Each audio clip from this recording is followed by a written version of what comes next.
This week with Mr. Needles. Hey, welcome. So this is one of my favorite projects of all time. It's called the Gratitude Project. I started it back in 2016, and I've done it with a variety of different technologies and tools. So you could do this with paper and pencil. You could do this with tech tools. It doesn't really matter. The idea is that you're focusing on gratitude. So, this is really helpful because it helps ground you. It helps center you. And I think it's especially important in November to kind of think about what we're grateful for. So let's take a look. So here's a few different examples of what it's looked like over the years.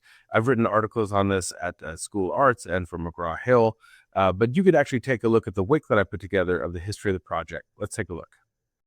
So we started the Gratitude Project back in 2016 in the classroom, and I saw how gratitude really changed my students. It was originally a printmaking project, but it's very elastic. It's all about really focusing on gratitude. It doesn't matter so much what materials you have or what tools you use.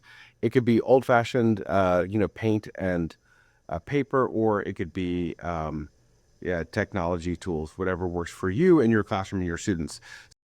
Over the years, we scaled it up and made it a school-wide project, and then actually brought it out of the school into the community and started working with different community groups to actually do it. In the pandemic, we pivoted and made it all digital so that everyone could do it, but it was a really important time to kind of share what we were grateful for, and it really helps ground students. I also have students share what makes them relaxed and things like that as well. So there's all different elements you could add into it, but here are a few great student examples. Just remember the basic premise is to share the things you're grateful for, and make a version of it that students can keep at their desk.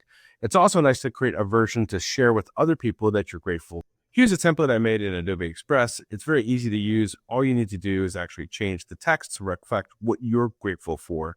Here's a quick example. I just added the word nice gate at the bottom.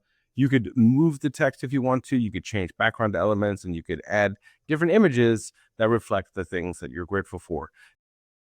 Here's a QR code that will bring you right to the template that you could share with students. So you could do this project just with Post-it notes if you want to. This is an example from NiceGate, and then I also brought it to ISTE's Camp Creativity in Denver in 2024, as well as FETC, where I did a digital version, and I'll be bringing it back this year. So before we close out, let me just express my gratitude to you. Thank you so much for being part of this ongoing project, and I hope you enjoy it and have a great time doing it with students. So regardless of how you do it, it's nice just to think about the things we're grateful for, even if it's just one class period. Have a terrific time with this project, and I can't wait to see what you create.